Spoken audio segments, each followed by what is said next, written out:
3, 2, 1. Happy New Year!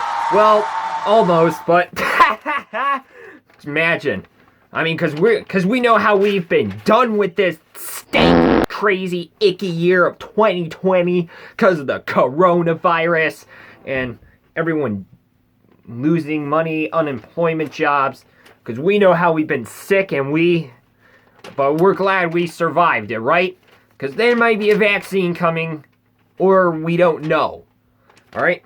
But anyways, 2020, we know we had a lot of films that went to streaming service this year. Some came to theaters, some didn't, and mostly some with like HBO Max. But for me, I have a lot of great ones, so for this today, we're going to actually have some movies that were from the streaming service. So, here's our honorable mentions for best movies of 2020. Here they are.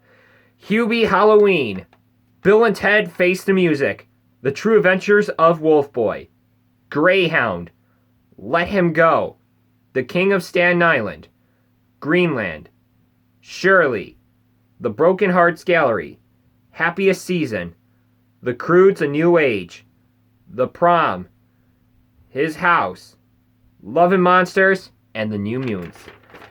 Alright, those are honorable mentions. Starting at number 15 is Palm Springs. So Palm Springs came on Hulu around July, and Palm Springs was a film that I really, really loved and enjoyed, with all the comedy that's like Groundhog Day, but you're in Mexico or something. But well, I know they're not in Mexico. That's what the state's called, Palm Springs. And it was like, you die, then you wake up on the same day. It just gets more funnier, insaner, more hilarious. And Andy Samberg and J.K. Simmons did very great, amazing comedy work on there. And my favorite scene in Palm Springs was absolutely the plane crash. Like when they go, uh-oh, ah! I just literally died and laughed my brains off with it. Number 14, Mank. So Mank came to Netflix around December, and it was very interesting, a great black and white film of Hollywood movies. And Gary Oldman did a very great, amazing performance as Mank. Like, we know he previously won Best Actor for Darkest Hour. He was really amazing in that. But with Mank, it's got really good characters, great music, great storytelling, great heartfelt out of everything. Mank was a very interesting film, but wasn't really my favorite David Fincher film, but I wouldn't have it as number one. But Gary Oldman did a very great, amazing performance, and I liked Mank, and Mank was really good, so that's why I have Mank on Best Movies of 2020. Number 13, Onward. Onward was funny, sad, heartfelt, kind of breathtaking, but great comedy humor by Tom Holland and Chris Pratt. And I loved how the story is. They had to go on an adventure to bring back the rest of their dad's body. They only had him up to his legs, and the other thing was that it's so I got a little canker sore in my mouth, so that's why I'm a little this. So the other thing with Onward is that when they had to go find the soul, they had to find this gem to bring him back, and it was really good, comedy adventure by two brothers. This would be a movie to watch on Father's Day, and it was really great comedy with Chris Pratt the most. So yeah, number 12, The Invisible Man. The Invisible Man was a shockingly great thriller of all time. When I saw it in theaters, this would scare the hell out of everybody. I mean, I own the movie. As you see, I have it, The Invisible Man. I mean, if you haven't seen The Invisible Man yet, what are you still waiting for? Watch The Invisible Man. It is a shockingly great movie. And Elizabeth Moss did a very great performance on it. She did amazing. And this film, literally just mind blew us off with, all the twists they had. Great twist, great effects, great out of everything. Number 11, The Gentleman. So, The Gentleman was a very entertaining Guy Ritchie film to have with a very great casting. You got Charlie Hunnam, Matthew McConaughey, Hugh Grant, Colin Farrell, Henry Golding, Like, you had a very great entertaining gangster comedy with a great song. Like, The Gentleman was like a great comedy, entertaining blast of a gangster comedy. Like, that's why he had it to be on there for top 10, because The Gentleman was a super entertaining film. Number 10, Freaky. Freaky was a fun,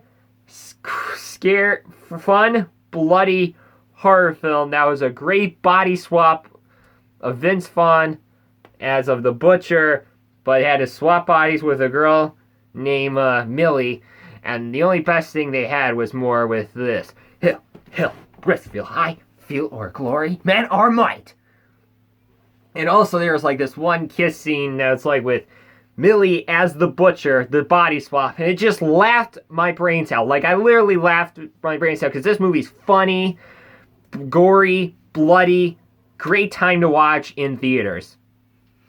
Number 9, Run. So Run was a movie that went to Hulu, and Run was just a shockingly great thriller film and great performance by Sarah Paulson.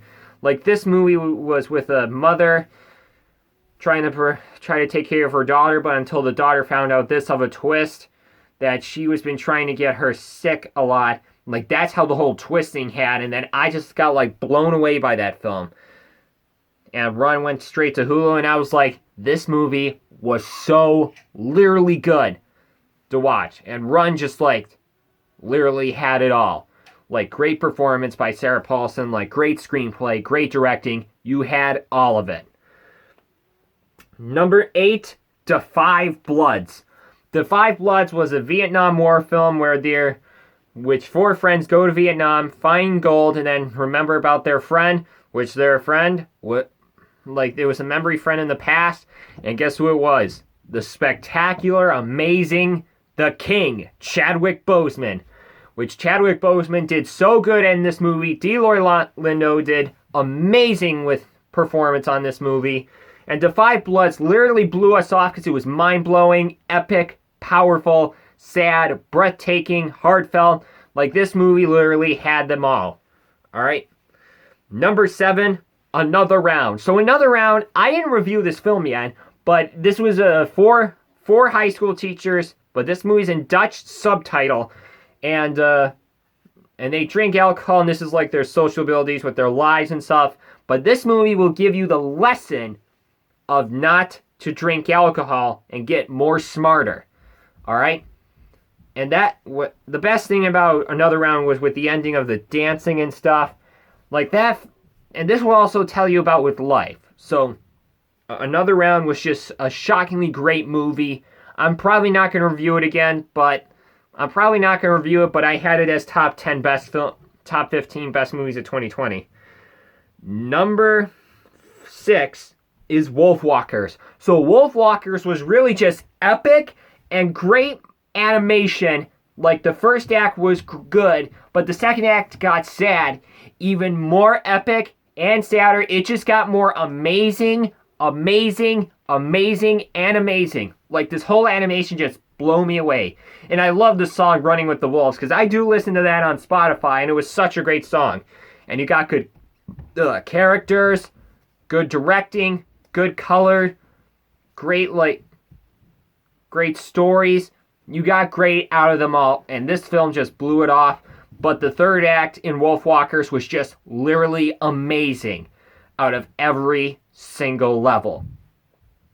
Number 5. So these 5 were movies I really loved a lot. Like, these are movies that I really got blown away with. But the last 2 are theater-ish. But here's with number 5. Number 5, The Trial of the Chicago 7. The Trial of the Chicago 7 was literally an epic film to watch on Netflix. Sacha Baron Cohen had a great performance. Same with Eddie Redmayne, Mark Rylance, and a good surprise cameo with the spectacular Michael Keaton.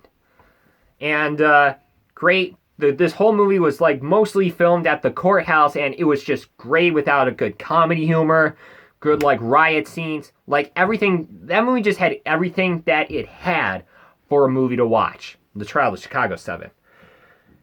So, number 4 is Ma Rainey's Black Bottom. Ma Rainey's Black Bottom that film just literally blew me off with that entire movie. Like, that, Viola Davis just went really amazing as Ma Rainey, and with the makeup was just crazy. Her makeup was just crazy. And the songs were good, but the only best thing in Ma Rainey's Black Bottom is Chadwick Boseman once again, and he had an amazing performance. Like I said, if he gets nominated for Best Actor in a Leading Role, Ma Rainey's Black Bottom, that will literally change the world or something if he wins, and it would be like the best one since Heath Ledger's The Dark Knight.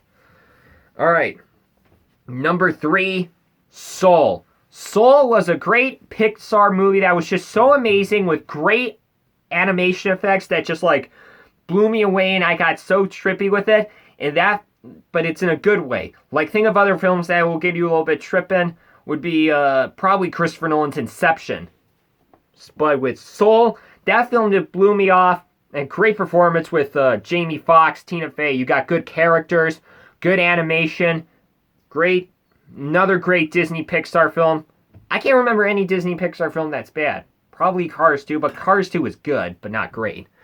And I don't think every single Disney Pixar film's bad. No. But anyways, with Soul is really such an amazing Pixar film to have a number 1 best. But if that film gets nominated for Best Animated Feature, I hope that one wins. Number 2. So if I had this as number 1, you might feel a little bit angry or pissed off, but I had this just to have it be a fair one. I had this for number 2. Number 2, Wonder Woman 1984.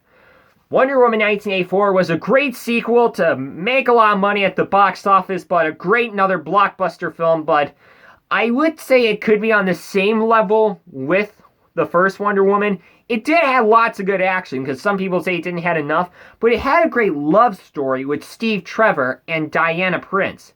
Like, there was a good rom-com story about it. Like, usually like a lot of other 80s films are. And Wonder Woman 1984 was just really a great sequel. A great, amazing sequel. Like, I really enjoyed it a lot. And with Kristen Wiig as Cheetah, she was so hot, and same for Gal Gadot in that movie. Both those two actresses, Kristen Wiig and Gal Gadot, were both hot in that film. So number 1, this film, you're all thinking, but what if, I think it might have been Soul. What about Trial of the Chicago 7? What about Ma Rainey's Black Bottom? So I had a movie that I went for an early access screening, and this movie just blew me off with every sound effects, great score music, great directing. Ladies and gentlemen, my number 1 film of 2020 is...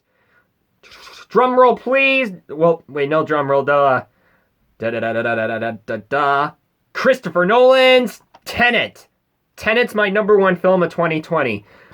If you're all thinking, wait, why? So here's the thing. The cameras were very well shot in that film. The score music was just crazy and insanity. Travis Scott had a great song in there. Christopher Nolan did great directing with that film. Great action, visual effects that is like worth seeing in theaters, not on demand. Alright? And with other films, with like the cinematography, well, like I said, was well shot. And it was also with great time traveling, great plot story that gets a little confused or mixed up. That's how it's good with cinema. I don't care if it did not make enough money at the box office. That was just a movie that I really loved a lot, and I usually keep saying that word every single time. So that's why that was my number 1 film of 2020. Christopher Nolan's Tenet. So that is all I got. Stay tuned later for top 10 worst movies of 2020. So that is all I got, and I'll see you next time. Bye-bye. Leave a like, comment, and subscribe. 5 more subscribers left. Subscribe, then we can hit 100 subscribers before 2021. That is all I got, and I'll see you next time. Bye-bye.